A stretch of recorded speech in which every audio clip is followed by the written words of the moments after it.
Hello, hello lovely people! Hapunan na naman, ano ang inyong nilutong ulam?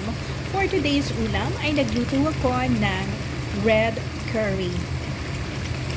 Simple lang naman ang pagluluto nito. Gumamit ako dito ng 3 malalaking piraso ng chicken legs. Pwede rin namang beef, pwedeng fish, pwede rin vegetable. At pwede rin naman chicken katulad ng aking niluto. So 3 piraso lang ito dahil ako lang ang kakain. Ang aking financier ay hindi kumakain ng chicken na may buto. So ginisa lang natin ang sibuyas. Hindi ako gumagamit ng garlic. And then bell pepper na kulay red. Kung meron ding ibang kulay, kung may yellow and green, pwede ding sama. At cabbage.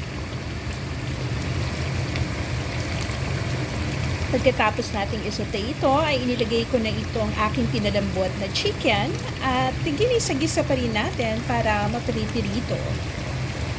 At pagkatapos nun, ay inilagay ko na ang coconut milk at ang red curry paste.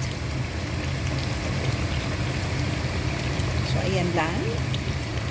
So, simmer lang natin. At nagmamantika na ang ating coconut milk.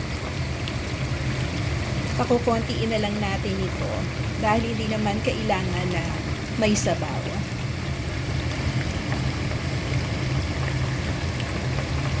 At naglagay pala ako ng peanut butter para merong pang karagdagang nutty taste.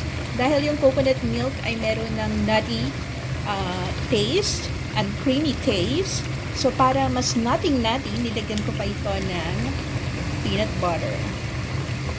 So, ayan ang ating napakasarap na red curry. Sa mga mahilig sa maanghang, ayan. Tara, kain tayo!